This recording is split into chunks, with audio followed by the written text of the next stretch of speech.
Você foi acusado de um crime que não cometeu. É impossível provar sua inocência. Se mesmo assim insistir que é inocente, é bem provável que seja condenado e executado. Mas se você confessar, pedir desculpas e acusar outras pessoas, é possível que saia dessa livre. Então, vai prestar uma confissão falsa ou arriscar ser enforcado publicamente? Essa era a escolha enfrentada por aqueles acusados de bruxaria no vilarejo de Salem, Massachusetts, entre fevereiro de 1692 e maio de 1693.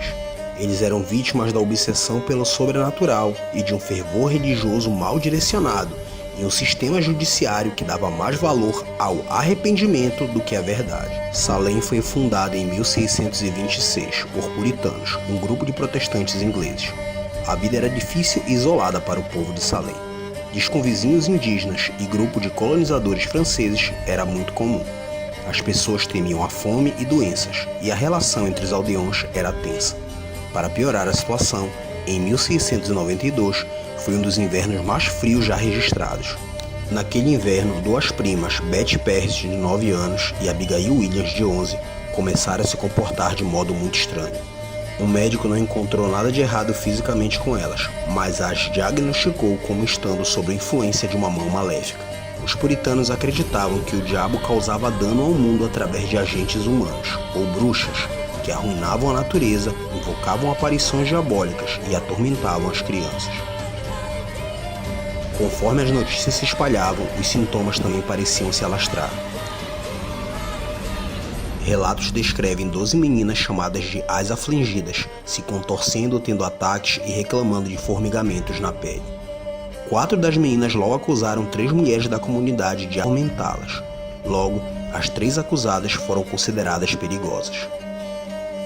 No dia 29 de fevereiro, as autoridades prenderam Sarah Good, uma mulher pobre, grávida e mãe de uma garotinha. Sarah Osborne, que há tempos não ia à igreja, estava processando a família de uma das acusadoras. E Tituba, uma escrava da residência de Betty Parris, só conhecida pelo seu primeiro nome. Tituba negou ter machucado as meninas no início, mas depois confessou ter praticado bruxaria por ordem do diabo e acusou Good e Osborne de a terem forçado. Osborne e Good diziam ser inocentes. Osborne morreu na prisão. Já o marido de Good acusou-a em corte, testemunhando que ela era uma bruxa ou logo se tornaria uma. A filha de 4 anos de Good foi presa e acabou testemunhando contra a própria mãe. Nesse meio tempo, Good deu à luz na cadeia. O bebê morreu e ela foi condenada e enforcada logo depois. Tituba foi mantida em custódia até maio e então solta. Estas 3 vítimas foram apenas o começo. Conforme as acusações se multiplicavam, outras pessoas como Tituba assumiam crimes só para se salvarem. As autoridades aparentemente até disseram a uma das supostas bruxas que ela seria enforcada se não confessasse. Agora, se confessasse, estaria livre.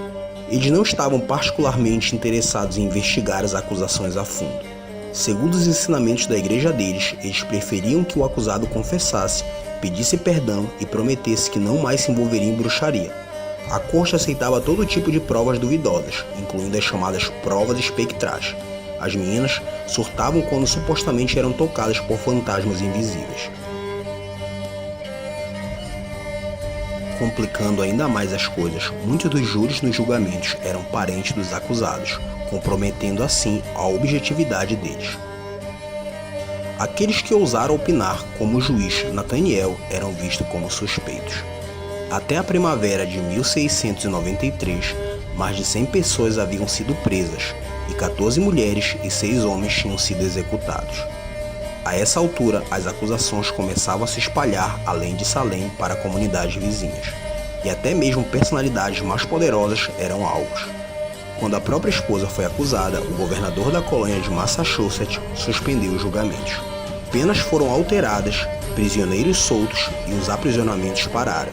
Alguns achavam que as meninas sofriam de alucinações causadas por fungos ou uma doença que causava inchaço do cérebro. Mas por fim, o motivo do comportamento delas é desconhecido. O que sabemos é que adultos aceitavam acusações infundadas de crianças como provas concretas. Hoje, O julgamento das bruxas de Salem ainda serve como um conto moral sobre os perigos do pensamento coletivo e de bodes expiatórios, e do poder do medo na manipulação da percepção humana.